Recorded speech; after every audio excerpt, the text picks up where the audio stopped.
السلام علیکم۔ ویڈیو سے سٹارٹ سے پہلے ایک ریکویسٹ ہے کہ آپ کائنڈلی ویڈیو کو لائک اور کمنٹ ضرور کر دیا کریں تاکہ مزید لوگوں تک یہ ویڈیو پہنچے، اور درود شریف ایک مرتبہ درود شریف ضرور پڑھ لیجیے۔ جزاک اللہ خیر۔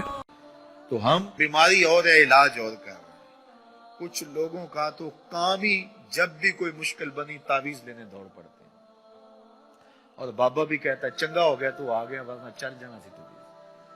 چونکہ اگر وہ یہ نہ بتائے تو اس کا تو کاروبار ختم ہو گیا، وہ تو بیٹھا اسی کام کے لیے ہے۔ اس نے تو ڈاٹن جو ہے وہ رات فوٹو سٹیٹ کروا کے رکھے ہوئے، 10 اس کو دینے ہیں، 15 اس کو دینے ہیں۔ وہ تو کام ہی یہ کرتا ہے، اور وہ کہے کہ نہیں بابا تیرے گھر میں جھوٹ ہے، تیرے رزق میں ملاوٹ ہے، تو نماز نہیں پڑھتا، تو سجدہ ریز نہیں ہوتا، تیرے یہ خرابیاں، تو پھر بابے کے پاس کسی نے کیا لینے آنا؟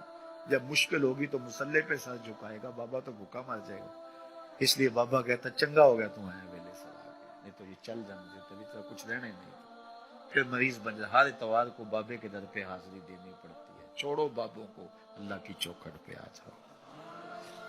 5 گانا نماز یہ شعار زندگی بنا لو، دیکھنا گھر میں برکتیں اتریں گی۔ جھوٹ نہ بولو، فرشتے رحمت کے نیڑے آ جائیں گے۔ ہر بار جھوٹ بولیں گے، 1 میل 1 میل 1 میل 1 میل، ذرا سوچے نا، ہر بندہ یہاں بیٹھے سوچے ہمارے فرشتے کتنے کو دور ہو چکے ہوں گے۔ صبح سے لے کر جھوٹ ہی جھوٹ، روز کتنا اور پیچھے دھکیل دیتے ہیں۔ پچھلے سارے گناہوں سے توبہ کرو، کریم وہ اتنا ہے، فرشتوں کو حکم کرے گا واپس جاؤ، اس کے گھر کے اوپر اپنے پر ڈال دو۔ تو جھوٹ سے توبہ کرو، یہ علامت ہے نفاق کی۔ جھوٹ کے اندر بے چینی ہے، اضطراب ہے، اندر کی بے قراری ہے، اس لیے سچائی کی طرف آؤ۔